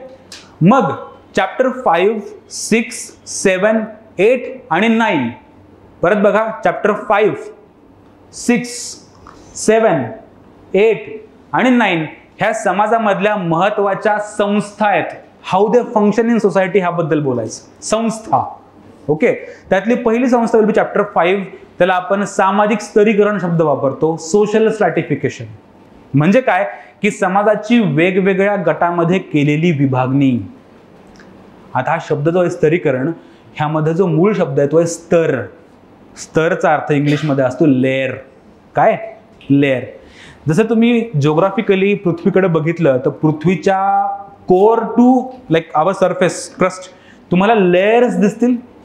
We do have same layers in our society also. समाजामध्ये लिंगाच्या आधारावर, संपत्तीच्या आधारावर, जातीच्या आधारावर, वंशाच्या आधारावर आपण वेगवेगळ्या गटांना लेअरमध्ये डिवाइड करतो. जसं की उच्च वर्ग, मध्यम वर्ग, कनिष्ठ वर्ग, और ब्राह्मण, क्षत्रिय, वैश्य, शूद्र, पुरुष, स्त्री, तृतीयपंथी. समजलं this? Will layer society into different layers. त्याला आपण स्तरीकरण म्हणतो. तर हा फार सुंदर निबंधासाठी अत्यंत उपयुक्त ठरणारा एसेसाठी दिस इज चॅप्टर 5 स्तरीकरण त्याला आपण म्हणतो, लेयर्स. ही संस्था आहे. Okay. Then 6th chapter is about economic institution. बघताय सिलेबस 6वा. तुमचं आर्थिक जीवन कसं असतं, इकॉनॉमिक इन्स्टिट्यूशन समाजामध्ये कशी काम करते, हा 6वा चॅप्टर. 7वा पॉलिटिक्स, राजकारण. कारण समाजशास्त्राला असं वाटतं की समाजामधला प्रत्येक संबंध, तो आर्थिक असो, राजकीय असो किंवा ऐतिहासिक असो, हा सामाजिक संबंधच आहे ना. समाजाशिवाय राजकारण, समाजाशिवाय पॉलिटिकल पार्टी, समाजाशिवाय इलेक्शन्स, समाजाशिवाय इकॉनॉमी, भांडवलशाही, फॅक्टरीज तयार होऊ शकत नाहीत. रादर प्रत्येक आर्थिक, सामाजिक, राजकीय सगळे संबंध हे सामाजिक स्वरूपाचे आहेत. त्यातले ते फक्त प्रकार आहेत. म्हणून समाजाच्या सगळ्या संस्थांपैकी एक संस्था आहे राजकीय संस्था. आणखी तशीच एक संस्था आहे कुठली? इकॉनॉमिक्स. जसं की समाजामध्ये कुटुंब, विवाह, धर्म, राज्य, जात ह्या सगळ्या संस्था काम करतात. Just like that we also have political and economic institution as social institution in society. त्याच्यामुळे आपला हा सब्जेक्ट मॅटर आहे. आपण राजकारण पण शिकतो, आपण अर्थकारण पण शिकतो. सांगू कसं? का? तुम्ही जर बघाल तर कुठलाही political relationship is not corely political rather.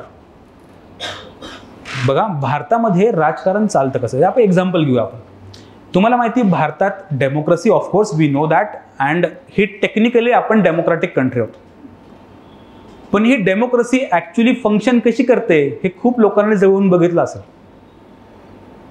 एका कोंबडीवर किंवा एका बाटलीवर पण मत बदललेले आपण बघितलेले आहेत. किंवा माझ्या जातीतला आहे तो धर्मातला आहे म्हणून आपण मत देताना पण बघितलेले. म्हणून भारतामध्ये आज जात, धर्म, वंश, भाषा ह्या सगळ्या मुद्द्यांना आपण एक पॉलिटिकल टूल म्हणून वापरतो. पॉलिटिकल टूल किंवा पॉलिटिकल इन्स्टिट्यूशन जर कोरली पॉलिटिकल असती तर ती कोर डेमोक्रेसीवर चालली पाहिजे होती. समाजामधली जात, समाजामधला धर्म, समाजामधलं कुटुंब, वंश, भाषा, संस्कृती हे तुमच्या वोटिंग बिहेवियरला का गाईड करतंय? म्हणजे प्रत्येक पॉलिटिकल रिलेशन केवळ पॉलिटिकल असतं का? No, it has impact of society on it. जेव्हा 2014ला माझं त्यावेळेस ते वारं होतं बघा ना, की लाट सुनामी आली होती. 14चं इलेक्शन म्हणजे की काँग्रेस, अण्णा हजारे, राईट, आणि कुठे ऑफकोर्स लहान लहान लेकरं म्हणायचे अब की बार मोदी सरकार, मोदी. लहान लहान लेकरांना त्यांना काही कळायचं पण नसेल की डेमोक्रेसी म्हणजे काय, इलेक्शन. एवढे पोरं बोलायचे. त्या काळात इंजिनिअरिंगच्या पहिल्या वगैरे एकदम इनिशियल फेज 12th संपली होती, अण्णा हजारे वगैरे, आणि ते एनर्जी असते एक भयानक की यार नाव आय चेंज द सोसायटी, बदलाव आणायचा आहे. ऑफकोर्स अजूनही या गंमत. पण त्यावेळेस सगळं जुनून असतो ना, तो एक लाईक 18, 19, 20 वर्षाचा जो फेज असतो, आता सोडायचंच नाही म्हणून, आता पूर्ण आय वॉन्ट कम्प्लीट रिव्होल्युशन. माझे वडील म्हणायचे यार, पण आम्ही कुठे गरम रक्ता की नाही असं असं तसं. इथे सीओपीत इंडिया अगेन्स्ट करप्शन नावाची NGO आली होती. तेव्हा अण्णा हजारेंचं वातावरण खूप तापलेलं होतं. अण्णा हजारे NGO आली, करप्शन हे ते, आम्ही त्याचं पार्टिसिपेट केलं होतं, आम्ही NGOचा भाग होतो. कॉलेजनं बऱ्याचदा आम्हाला समजवलं की हे असे आंदोलन हे वगैरे करू नका. ते टोप्या घालायचो आम्ही, ते काय ते आम्ही हू अण्णा, मी आहे अण्णा, ते टोप्या घालायचो, नारेबाजी व्हायची, रोजचं काम असायचं. कॉलेजनं आम्हाला बऱ्याचदा समजवलं, ऐकलं नाही. शेवटी पोलीसची गाडी आली, उचललं आम्हाला. आम्ही फर्स्ट इयरला असतो त्यावेळेस, आणि ते शिवाजीनगर त्या पोलीस स्टेशनला घेऊन गेले. That was the first time जिथे मी पोलिसांनी उचललं होतं मला, की आणि आमच्या ग्रुपला, but as a political prisoner. मारलं नाही, काय नाही, चहा वगैरे पाजला, समजवलं नाही. खरं सांगतो, त्यांनी खूप प्रेमानं ट्रीट केलं आम्हाला. आधी आम्ही घाबरलो होतो, म्हणलं आता संपला विषय, म्हणलं बाई पोलिसने उचललं म्हणजे विषय संपला. घरी सांगायचं पण भीती वाटत होती की यार तू तिथे इंजिनिअरिंग करायला गेला, काही नारेबाजी करायला गेला म्हणून. सांगण्याचा अर्थ असा की बाबा तो जो काळ होता, त्या काळामध्ये ऑफकोर्स मी वोट कुणाला केला असेल, माझ्या डोक्यात काय असेल तुम्हाला कळालं असेल, right. That was my first election लोकसभेचं की मी वोट करणार होतो. मी खूप उड्या मारत गावाकडे गेलो होतो की आता वोटिंग बिटिंग. आणि माझ्या सेम ओपिनियनची माझी छोटी बहीण पण होती. पण अनफॉर्च्युनेटली माझ्या घरात, रानमाळा माझं गाव आहे, तिकडे छोटंसं पॉलिटिकल बॅकग्राऊंड आहे. वडील एका पर्टिक्युलर पॉलिटिकल पार्टीसाठी काम करतात, माझे वडील. That was different from the 14th लाट, 2014ची लाट.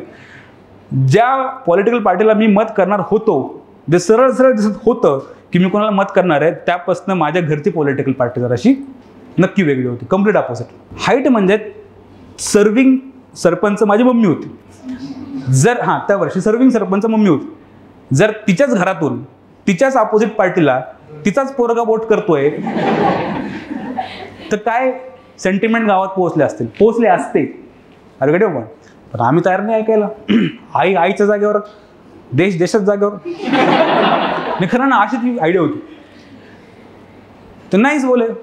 पप्पाने समजवलं, चुलत भाऊन, नाही ऐकलंच नाही. गावाकडे एक पद्धत आहे वोटिंग करण्याची की पूर्ण घर जातं. अख्खं घर बाहेर पडतं, केसाला एक घर बाहेर पडतं. 30-35 जण आम्ही सगळे चाललो लहान. तर माझ्या वडिलांनी चुलत भावाला सांगितलं होतं. माझा चुलत भाऊ खूप म्हणजे डॉक्टर त्यावर मोठा होता, माझ्यापेक्षा बरंच एज गॅप आहे. चुलत भावाला सांगितलं की जरा लक्ष ठेव म्हणून याच्यावर. तर चुलत भाऊ त्या वोटिंगच्या बूथवर दरवाजात उभाच होता. गावाकडचं वोटिंग बिहेवियर तुम्हाला थोडी आयडिया असेल की जमतं सगळं तिथे. तर ते जेव्हा मी एंट्री केली, तो माझ्या मागे आला. मी त्या बूथ जवळ गेलो, समजा असं लेट्स से की हा बूथ आहे इलेक्शनचा, आणि तो माझ्या मागे आला. त्याने मला डायरेक्टली बोट पकडलं, गंमत नाही करत, बोट पकडलं आणि दाबलं जिथे दाबायला पाहिजे त्याला दाबायला पाहिजे होतं, किंवा माझ्या आईला वाटतंय किंवा वडिलांना वाटतंय. त्यांनी बोट तिथं दाबलं. अरे मी म्हणलं भाई दाबलं त्यांनी डायरेक्ट. माझी बहीण माझ्याच मागे, तिचंही बोट पकडलं, लगेच बटन दाबून दिलं, चल म्हणा झाली डेमोक्रेसी हो बाहेर डायरेक्ट. तर ते मला बाहेर काढलं तिथून. माझं मत पडलं ज्या पार्टीला तिथे मला टाकायचंच नव्हतं, कधीच कंपल्सरी टाकायचं नव्हतं. अशा पद्धतीनं पहिली डेमोक्रेसी मी बघितली आहे. तर ह्या डेमोक्रेसी किंवा पॉलिटिकल रिलेशनला इम्पॅक्ट करणारं कोण होती, कुणाची आयडियोलॉजी? The family ideology. म्हणजे political institution is one of the social institution. हे मला तेव्हाच कळालं की यार हे इतकं इझी नाही आहे. डेमोक्रेसी इतकी इझी नाही आहे. दिस इज लोकशाही जी आपल्या भारतामध्ये चालते. गमतीशीर भाग आहे हा. पण अजूनही भारतामध्ये जात, धर्म, वंश, पंथ असे कित्येक इम्पॅक्टफुल फॅक्टर्स आहेत की which determine our political behaviour. 7 chapter नंतर 8 चॅप्टर येतो, जी आणखी एक सोशल इन्स्टिट्यूशन आपण शिकतो, दॅट इज धर्मसंस्था. दिसतंय? धर्मसंस्था. 9वा चॅप्टर येतो कुटुंब, विवाह आणि नातेदारी व्यवस्था. ह्याला आपण डिटेलमध्ये शिकणार आहोत. त्यांना परत बघा.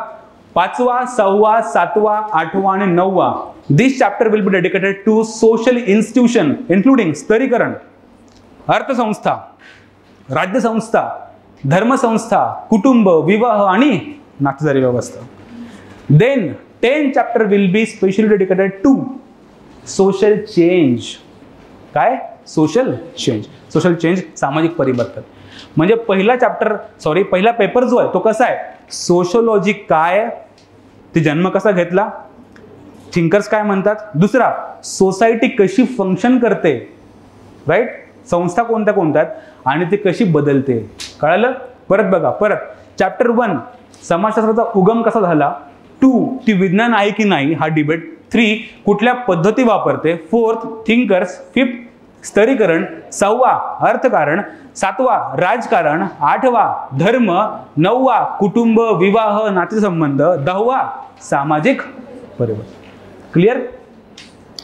Same structure same idea paper 2 मध्ये लागू होते पण इंडियन कंटेक्स्टमध्ये. बघा कसं. समाजशास्त्राची ओळख आपण केली ती आधी. तसा पेपर 2 मधला अ पार्ट काय बघा. पेपर 2 मधला नाव काय बघा. कळालं. तर भारतीय समाजाची ओळख हा फर्स्ट चॅप्टर असणार आहे. भारतीय समाजाची ओळख त्यामध्ये आपण शिकणार आहोत. पहिला चॅप्टर असणार आहे 3 थिंकर्सचा. भारतीय समाजाकडे 3 वेगवेगळे विचारवंत वेगवेगळ्या नजरियाने बघतात. त्यातला एक नजरिया आहे की समाजामध्ये सगळं काही सुरळीत चाललंय त्याला आपण संरचनात्मक प्रकार्यवाद म्हणतो M.N. श्रीनिवासच्या नजरेतनं. दुसरा पर्स्पेक्टिव्ह आहे की समाजामध्ये गडबड आहे त्याला आपण मार्क्सवाद म्हणतो A.R. देसाईच्या नजरेतनं. A.R. देसाई. आणि आणखी एक थिंकर असणार आहेत ते असणारे G.S. गुरे जे भारतीय समाजाची ओळख आपल्याला प्राचीन काळातलं लिटरेचर वाचून निर्माण करून देतात. त्याला आपण प्राच्य विद्याशास्त्र किंवा इंडोलॉजी शब्द वापरतो. Okay. So we do have 3 perspective in paper 2 first chapter. भारतीय समाजाकडे बघणारे 3 विचारवंत G.S. गुरे, M.N. श्रीनिवास आणि A.R. देसाई. पेपर 2 सुरुवात करताना चॅप्टर 2 मधले पेपर 2 मधला सुरुवात करताना की भारतीय समाजाचं बॅकग्राऊंड तयार करतो आपण. कारण भारतीय समाज जो आज उभा आहे आज जो चालतो किंवा जे काही परिवर्तन घडतात ह्याच्यावर ब्रिटिश कालखंडाचा खूप मोठा पगडा आहे. इम्पॅक्ट आहे. आणि दॅट्स वाय सेकंड चॅप्टर की वसाहतवादी राजवटीचा भारतीय समाजावरील परिणाम. इंग्रजांचा परिणाम आपण बघणार. हिस्ट्री सारखा टॉपिक असणार. देन जो सेकंड चॅप्टर आहे हा झाल्यानंतर बी मध्ये आपण शिकणार आहोत की भारतामधल्या वेगवेगळ्या सामाजिक संरचना. कळलं. जसं की पेपर 1 ला काय होतं की समाजशास्त्राची ओळख मग समाजामधल्या संस्था आणि मग परिवर्तन. बरोबर. सेम भारतीय समाजाची ओळख भारतीय समाजामधल्या संस्था कुठल्या कुठल्या. 1 ग्रामीण आणि कृषिक सामाजिक संरचना तो कसा आहे ग्रामीण भाग. 2 भारतामधली जाती व्यवस्था. 3 भारतामधले आदिवासी समुदाय.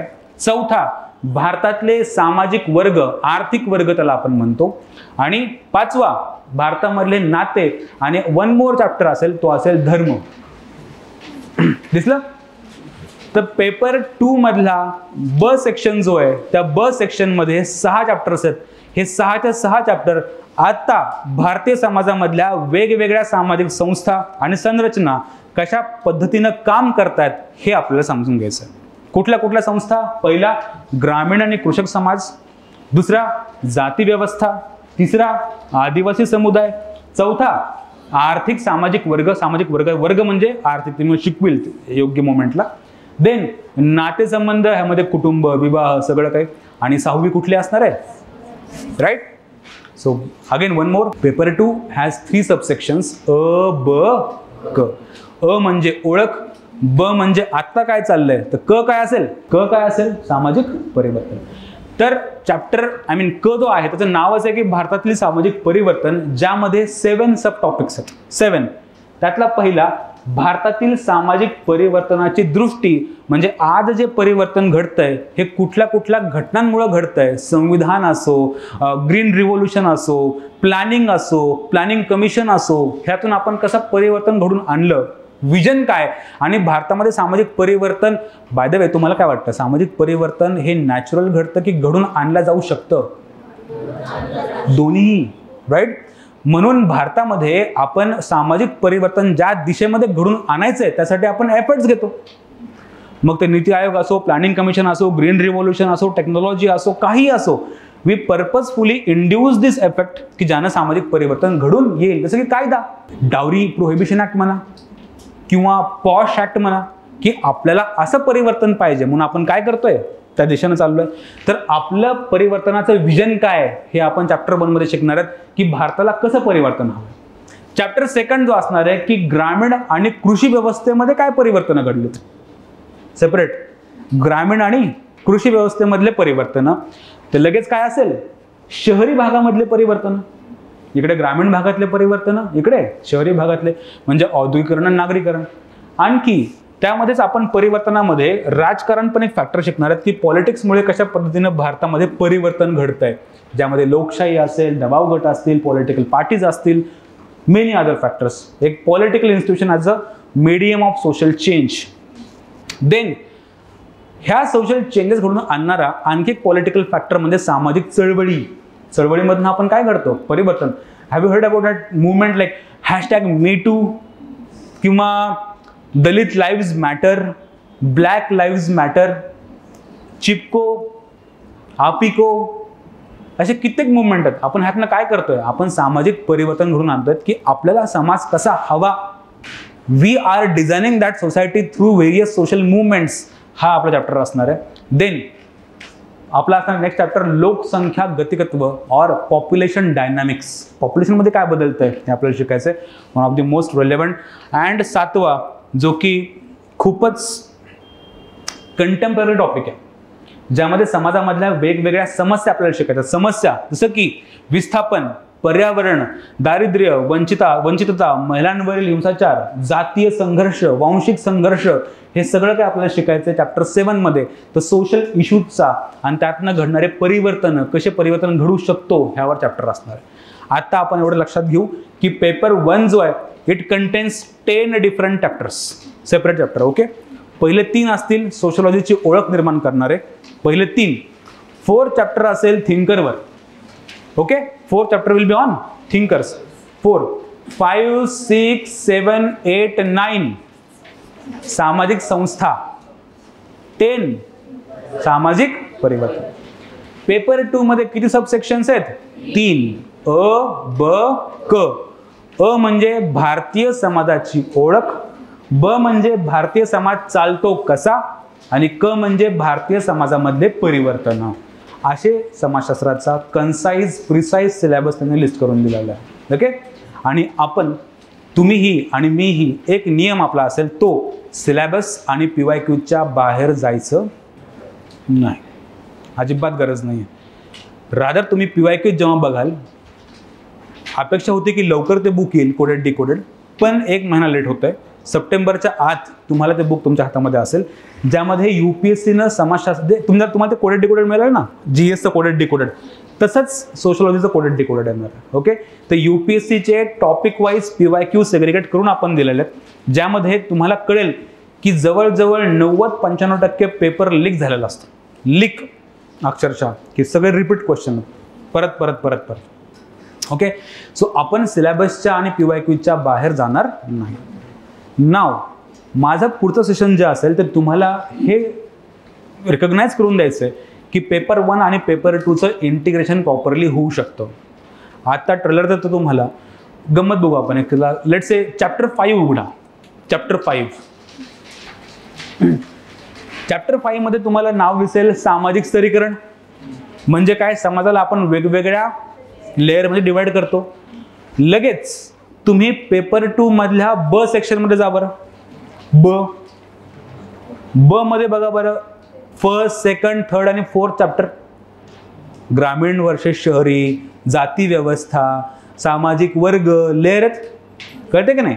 बस सेम. आता परत पेपर 1 मधला 5th चॅप्टर, 5th चॅप्टरवर या. 5th चॅप्टर, त्यातला टॉपिक बघा पहिलाच, संकल्पना. वाचा बरं संकल्पना कुठल्या कुठल्यात.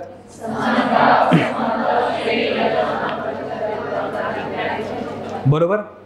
आता हे डोक्यात ठेवा. आणि पेपर 2 मधला क, त्यातला सगळ्यात शेवटचा chapter, last chapter in the syllabus. बघा बरं सिलेबस काय सारखेपणा दिसतोय. अजून एक पेपर 1 मधला 7th चॅप्टर, लगेच पेपर 2 मधला क म्हणजे सी मधला 4 आणि 5.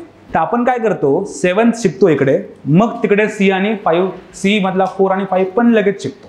ओके, तर हा जो इंटिग्रेशनचा अप्रोच आहे हा कुठे आणि कसा वापरायचा ह्यावर मी उद्या बोलेल. की पेपर 1 आणि पेपर 2चा सिलेबस आपण ओळख करून घेतली. आज तुमच्याकडे काम असेल, घरी जा, कमीत कमी 5 वेळा सिलेबस प्रत्येक शब्द डोळ्या खालून घाला, 5 वेळा. ओके, मग आपण उद्या ह्याचं इंटिग्रेशन कसं करायचं बघू. ॲडिशनली आन्सर रायटिंग कशी असते ह्याची ओळख करून घेऊ. गरज वाटली तर आणखी एक सेशन वाढू, अदरवाईज आता आपण सिलेबसला हात घालू शकतो. ओके.